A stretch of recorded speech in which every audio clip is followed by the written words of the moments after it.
A ja cez krstím šťamba smetu zaš, že by si plávala medzi ľuďmi, roznašala šmych.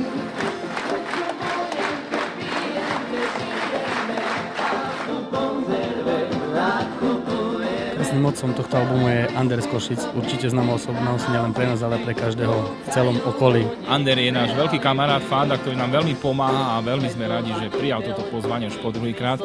Želám vám, že by sa vám darilo, deti mojo, že by som mohol byť váš kresný otec ešte aj o 30 roky.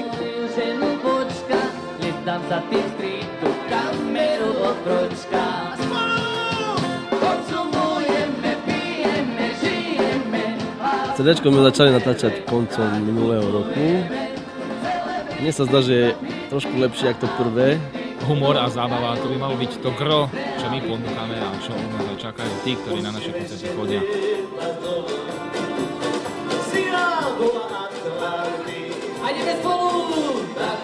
Dobre vyzerám, však som úžasný. Naša hudba je presne taká šialená ako jeho kostým. Ja jediný nemám kostým, na mňa nezvýšilo, boli sme jednou sekači v Košiciach a chlapci, všetko dobré, všetko dobré. Mám nové traky, Áno, kvalitné papuče, poprosím kameru na záber. Ja ako manažer dúfam, že tejto kapele to ešte minimálne 10-20 rokov vydrží taká dobrá nálada, taká pohoda, že tých hitov bude aj viac a že sa stretneme aj s televíznymi divákmi Markízy, kde sme minulý rok hrali na Dni otvorených dverí. Dúfam, že aj toho roku sa tam stretneme. Bol tam fantastický a Markíza, to sú naši kamaráti naozaj. Pozdravujeme všetkých.